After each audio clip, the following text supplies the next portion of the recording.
The European Network on Inclusive Education and Disability, incluD-ed, which is co-funded by the European Social Fund and led by Fundación Once, organized with Member of European Parliament Rosa Estaràs the first conference on inclusive education and disability in Europe at the European Parliament in Brussels.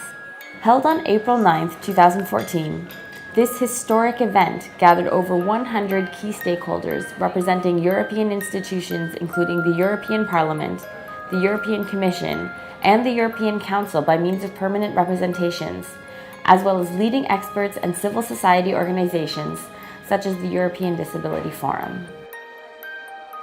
This first conference on inclusive education and disability in Europe offered an overview of how inclusive education is being implemented and also opened a space for dialogue on the key challenges for the future. What is inclusive education? Rosa Estaràs, European Parliament. It is a possibility that children with disabilities and children without disabilities can learn from each other and can somehow enrich each other. Miguel Ángel Cabra de Luna, Fundación Once and European Economic and Social Committee.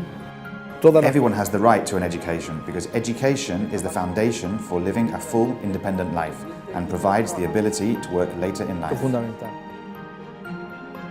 Professor Serge Ebersold, French Institute for Training and Research of the Education of Young Disabled. The core issue is to implement the rights of persons with disabilities to be full citizens in a society.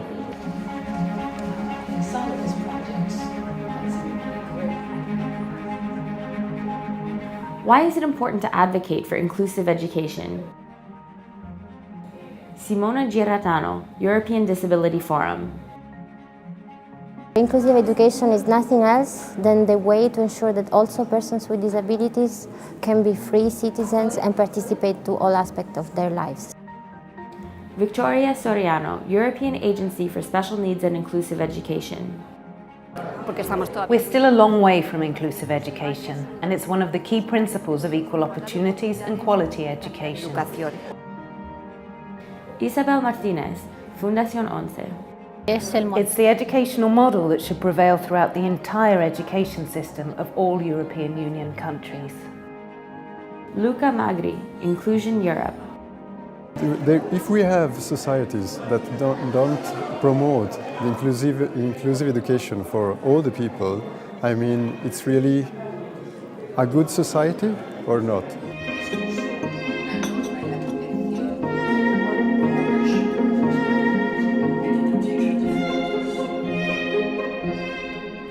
How does Europe move towards more inclusion? Does it? Sophia Eriksson, European Commission, DG Education and Culture.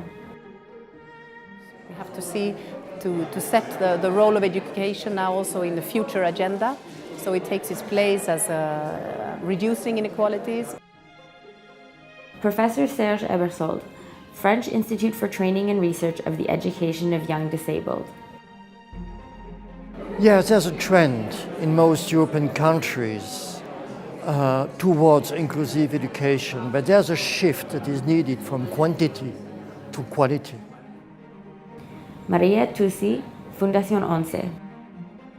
La Fundación Once como líder. The ONCE Foundation, as a leader, realized from the start of the program that it was important not just to act in Spain, but also to generate synergies and joint activities with other member states. Actividades conjuntas con otros Estados miembros.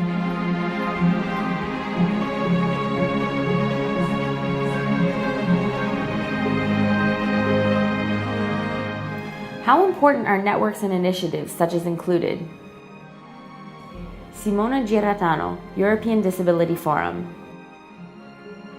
It helps understanding common challenges and developing common solutions.